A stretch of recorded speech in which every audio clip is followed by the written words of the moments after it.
Update, brought to you by Simcox Advocates, advising businesses and families since 1949. Visit simcox.com or call 690 300. Manx Radio's Update with Andy Wint.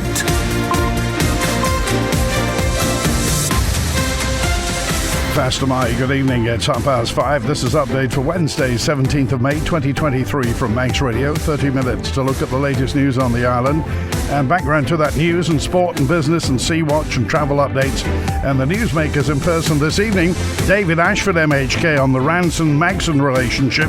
Water fluoridation is back on the agenda. Diagnosis of dementia needs a revolution. Department of Enterprise plan gets the Tynwald go-ahead. And what is Telegram and why parents need to know? Man Benham for all your business and legal needs. First of all, at 29 minutes ahead of 6 o'clock, the Update News headlines. Faster Mai, Christian Jones. Faster Mai. Suicide causes tidal waves of emotional and psychological pain across society. That's from one MHK in Tynwald today, where the long-awaited suicide prevention strategy received unanimous approval. Fatal injuries sustained by a Ballabeg man who died following an altercation with his lover's husband were likely caused by forceful stamping or jumping. That's the view of the Home Office pathologist who conducted the post-mortem on Neil Edward Roberts. The 60-year-old was pronounced dead at a property in Castletown in the early hours of the 1st of December 2013. Anthony Anderson is currently undergoing a retrial accused of his murder, a charge he denies. And the Isle of Man steam packet's new vessel Magson is making a stop at Hong Kong today to take on additional supplies en route to Manx waters. She is expected to reach the south coast of England by the end of June. In international news, a spokesperson for the Duke and Duchess of Sussex say the couple, along with Meghan's mum, have been involved in a near-catastrophic car chase with paparazzi in New York. Prince Harry and Meghan's team say it lasted more than 2 hours and resulted in multiple near collisions. Nurse Lucy Letby's cried in court as she denied allegations of deliberately harming babies during her murder trial. She's accused of murdering 7 babies in Chester in 2015 and 16. And UK ministers say a spike in costs for car manufacturers is a problem across Europe, not just in the UK.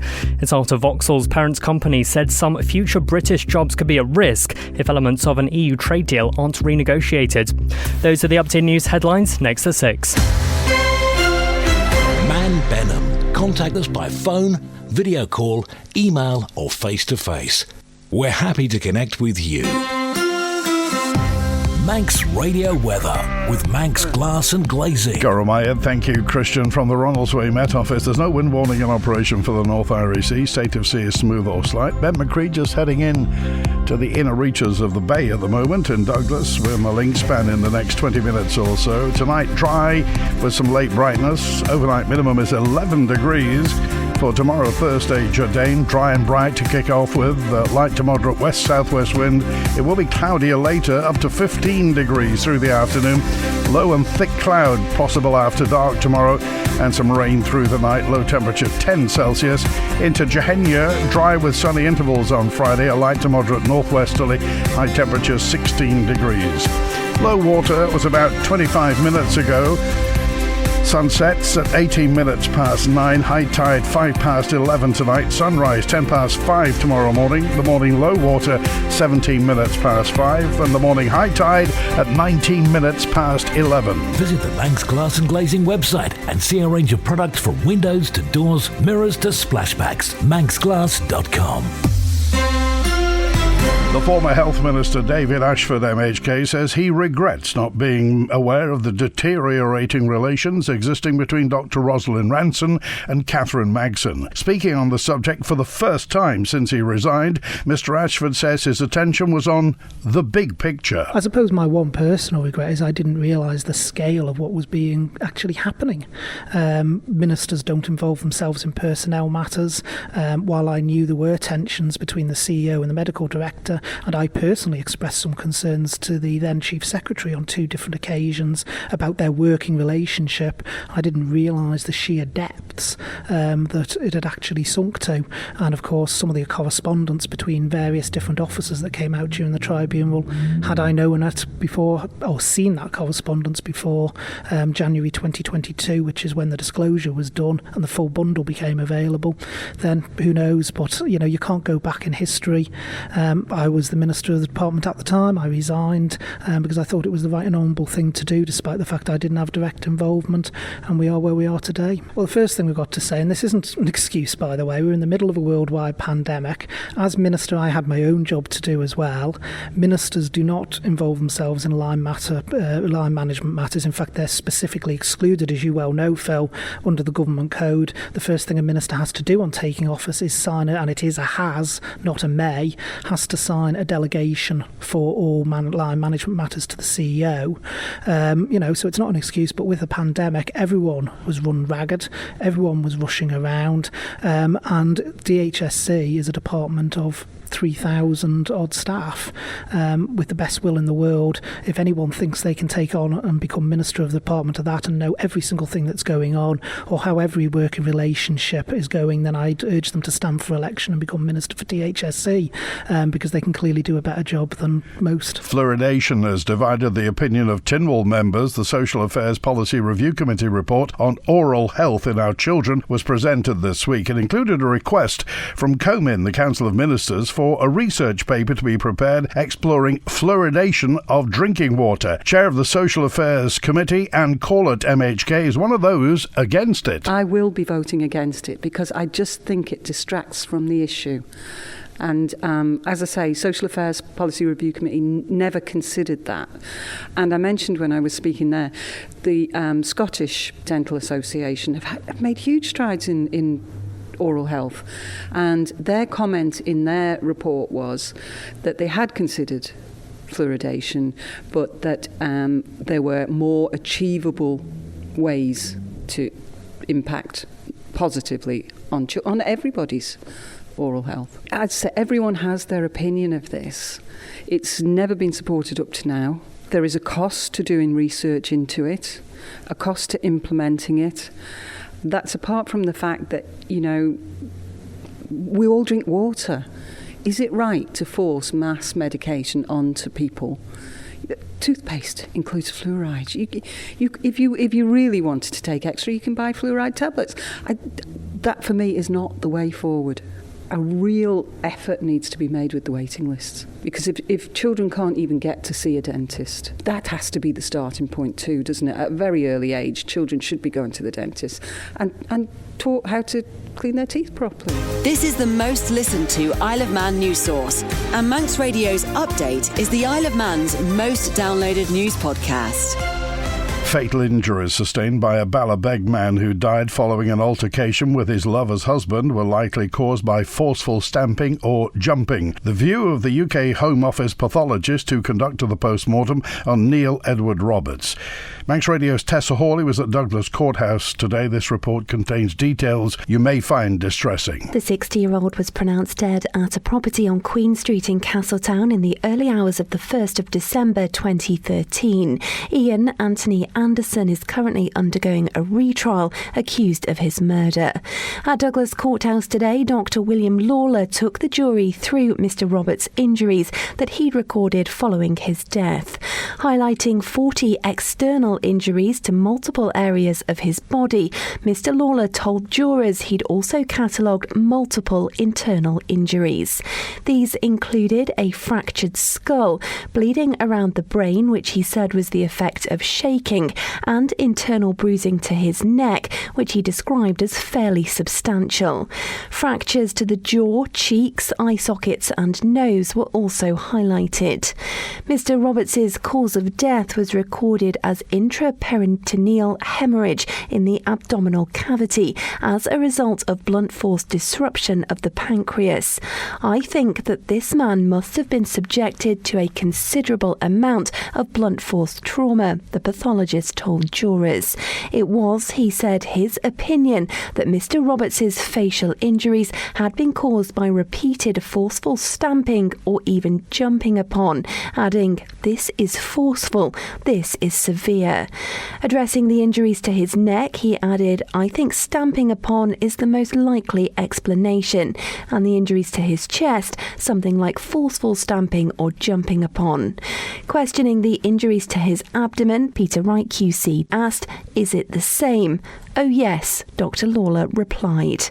Ian Anderson denies murder. The trial continues. Tynwald has approved the Department of Enterprise's departmental plan at this month's sitting. Enterprise Minister Tim Johnston, MHK, explains what that means looking forward. DfE doesn't own the economic strategy, but we're a really key player towards that. And if you look at the ambitions for the Island Plan and the economic strategy of job creation, for example, 5,000 jobs over the next 15 years, the shorter-term plans by having 1,800 new jobs in 3 years' time by the end of 2026, this is exactly where we are. We're talking about 600 jobs over 3 years. If we can do that every year, we're hitting our targets, and that's what we're here to do. We set these targets. We've got to see that growth in the economy. We recognise the fact that we've got an older population, and we need to make sure that we're bringing new blood into the island, into opportunities, but also making sure that we've got opportunities for young people here as well, that they're compelled, that they want to stay here or they want to come back here. That's what we're trying to do. We are very much a supporting department. We are there to help and work with other departments to make things happen, help and make things work. So our visit agency has been very heavily involved with that, because they recognise and see when you first arrive here, the impression is so very important. And we know at the moment that's just not good enough. We know that. And there's a lot of work to do in that area. So we will work with DOI and others to try and make sure that we improve those basic things and get some of these basic things right. And then obviously it's up to DOI to look ahead and look at the investment that's required to ensure that we have reliable air services. We'll also work, for example, with the connectivity and making sure that we're looking to open new opportunities, new markets, new routes. And it's an ongoing challenge, I think, and we started from a difficult place, but we are slowly heading in the right direction. Sea Watch with the Isle of Man Steam Packet Company. Motor ship Ben McCree departed Heysham at 18 minutes past 2. She's just reversing onto the link span as I speak in Douglas Harbour, departing this evening at 7:45, arriving in Heysham at 11:30. The overnight departure 2:15, back to Douglas at 6 tomorrow morning. High-speed craft Manannan departed Douglas at 12 minutes to 3. She's in Liverpool right now. Will be on the link span very shortly in front of the Liver building. Departing this evening at 7:15, back to Douglas at 10 tonight. Tomorrow morning's departures: Manannan departs Douglas at 7:15 for Liverpool. Ben McCree departs Douglas at 8:45 for Heysham, and the Manxman is heading for Hong Kong. Like the Steam Packet on Facebook for the latest sailing information. Braddon have been promoted to the Canada Life Men's Premier League after a 2-1 win over Ramsey Youth Centre Old Boys last night. It means they join Division 2 winner St Mary's in heading up to the top flight for the next campaign. Braddon assistant manager Jonathan Beckley spoke to Manx Radio after the game. Brilliant, to be honest with you, ecstatic. The boys have worked hard all season. We've had a really young squad and some experienced boys have come in to help out, but brilliant, absolutely buzzing. First half of the season we didn't struggle, but it was just boys against, just starting to get used to playing against men and bigger lads. And then come January, February, we set the boys a target of, we've got 11 games left. If we win the 11, we're in the chance of going up, and they've been brilliant. Fitness has come through and youth and everything, fantastic. I just work ethic. The boys, and a lot of these boys have been with me and Will since we were under, 9s, under 10s. They've come through. There was, I think, 7 today that have come through from that squad. There's some more boys in the combi that are pushing, and they'll be pushing to get in that team next year. So, yeah, we're really ecstatic at the moment. And just quickly about the game here today, 2-1 win, obviously it wasn't very clear cut. I mean, you really had to work for that, didn't you? We did. To be honest with you, we spoke at half time and Will was saying to the boys that the way you've played has been fantastic. We should have been 2 or 3 up in the first half. We didn't take our chances. If we weren't creating the chances, we'd have been worried, but we just said stick at it, the chances are going to come, the goals are going to come. But the last 10 minutes felt like 30 minutes, but no, we hung on and got it done. Well, first of all, we want to win the cup. We've got a cup game against Kirkmichael on Saturday, and then we'll hopefully get through that and get through to the final. And then next year, then more fitness, and perhaps the boys can eat some more steaks and chicken in the summer and put some weight on. Manx Radio Business Briefing. At 16 minutes before 6, UK online estate agent Purple Bricks today said it's agreed to be bought by its rival Strike for just £1. Under the terms of the deal, Strike will take on substantially all of Purple Bricks' liabilities. After the sale, Purple Bricks said it expects to be left with about £2 million, which will be returned to shareholders in a member's voluntary liquidation dependent on a number of factors. For a full daily market report, go to ramseycrookall.com. Elsewhere in football, Italy's Serie A is looking for more than double its money from the sale of domestic TV rights for the next contract period. It's also looking to extend the duration of the contracts from 3 to 5 years. Serie A's chief exec Luigi De Siervo said the league's conducted market research research revealing operators want longer contracts to gain higher return on investment. Serie A earned approximately €2.8 billion from the sale of TV rights in Italy during the 3-year cycle ending in June next year. DAZN holds the majority of the rights along with Sky Italia, which is owned by Comcast. Each scheme includes contracts ranging from 3 to 5 years, offering game packages with varying degrees of exclusivity. The sale process begins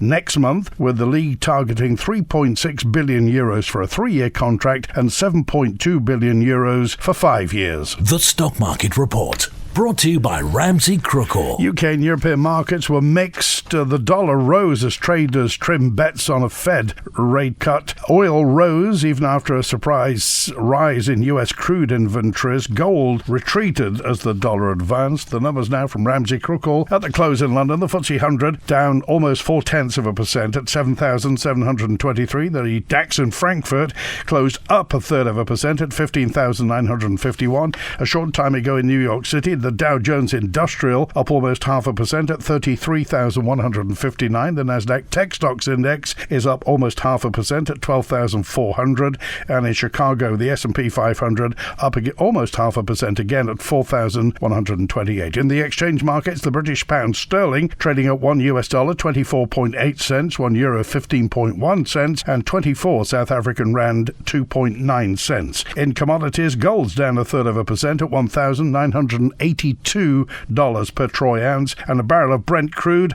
up 2 1/3% at $76.42. You've got an investment plan? Yeah, Mike set it up. But don't you need loads of money to do that? Not this one. It's called Shearwater from Ramsey Crookall, and you pay in monthly as little as £100. So it's like saving regularly, really helping us invest in the future for a house or the kids' education. £100 a month? I could easily do that. You should. The sooner you start, the better.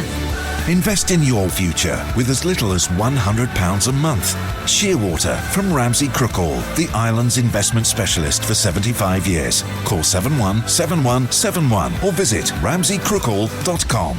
Licensed and regulated by the Isle of Man Financial Services Authority. 13 minutes before 6 this Wednesday evening on the Isle of Man. Can entertainment promoters on the island guarantee that artists who arrive for concerts will be able to leave when scheduled? The question posed by the director of the Centenary Centre in Peel, Dave McLean, who says the way airlines are currently treating island residents and visitors just isn't good enough. It doesn't exactly fill you with confidence, does it? You know, we've got our 20th anniversary celebrations coming up in October. Now, we've got several bands coming, and they're coming on the dreaded Gatwick flight. You don't need me to tell you how reliable the Gatwick flights have been just recently. I mean, it's enough of the stress, to be honest, selling 200 tickets for these shows, let alone wondering whether the band is going to turn up. And if the flight was cancelled, how do I get in touch with 200 people and tell them within a few hours? You know, the whole thing is just not on, I don't think. I just feel that things have gone really far backwards compared to, as I said, I've been doing it for 20 years now, bringing bands over. I mean, and not just me, of course. There are plenty of people who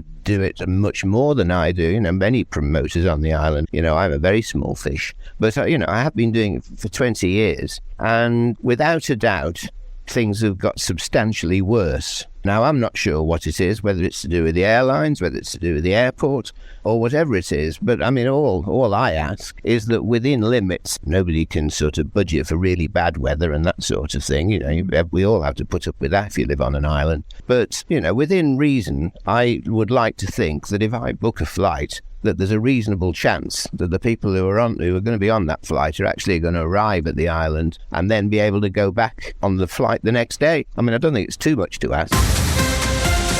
Update brought to you by Simcox Advocates, advising businesses and families since 1949. Visit simcox.com or call 690 300. Manx Radio Sport. Fastamai, Rhiann Evans. Fastamai, good evening. Well, more people than ever are set to compete in this year's Race the Sun event. It's being organised, as always, by the Children's Centre and is happening this Saturday, the 20th of May, and we'll see 41 teams complete the 100-mile race of the Isle of Man coastal footpath. Starting on Peel Promenade at sunrise, which is at 5 minutes past, the race is then split between a team of 10 with the aim of completing the lap lap before the sun sets at 9:27. This year sees the biggest number of teams taking part in the event since it was created in 2008, and will see 410 people run for the Children's Centre. All the money raised will go towards the organisation's services to help support children and young people who are struggling on the island. And the next few days are busy ones in local athletics, with fixtures on or off the island every day. Senior fixtures start on Thursday evening with the opportunity for fast 5k road times in both running and walking on the NSC roadway in the Manx Harriers organised meeting. The race walk starts at 6:15pm and then the run follows shortly after at 7:05. Entries will be taken for both on the night. Friday evening then sees the third round of the Northern AC Ramsey Park Run Series at Morwick Park. Then on Saturday, Team Isle of Man will be contesting the first of 4 matches in the Northern League, which will be held at Ellesmere Port. The team are in the Western Premier Division, with opposition this season from Blackburn Harriers, Sale Harriers, Trafford AC, West Cheshire AC and Wirral AC. And then to top it all off on Sunday, Manx Fell Runners host the Junior Fell Running Championships at Nakalo. Manx Radio Travel, driven by Quayside Tyres and Service Centre. Inbound at Ronaldsway tonight. Next one is the 10-8 Loganair from London City on time. The 5-8 Loganair returning patient transfer plane from Liverpool showing on time. And the 25-9 outbound, 25-9 inbound EasyJet from London Gatwick. Outbound tonight, 6 o'clock Loganair to Liverpool, and then it's the outbound EasyJet to Gatwick at 9:05 tonight. On the roads, temporary lights on Groves Road in Douglas near the NSC. You've also got temporary lights in Upper Dukes Road at the Falconcliffe Terrace junction for water main work. Groudle Road's closed in Oncombe between Church Road and Fairway Close. They're doing some gas work. And in Groudle itself, temporary lights on King Edward Road between Groudle and the Liverpool Arms for drainage work. Temporary closures in Peel continue around East Quay for that road surface and pavement stuff. In Laxey, temporary lights by the football club on Glen Road, and lights too on the TT course in Glen Helen for tree felling, plus TT temporary lights at Sulby Strait for resurfacing. In Derby, the Ballymena Road's got phased closures for water main replacement. Quayside Tyres and Service Centre Club Card has over £400 worth of saving for your whole family. Get more with A warning for parents. A warning about social media and the social media platform which is growing in popularity on the island.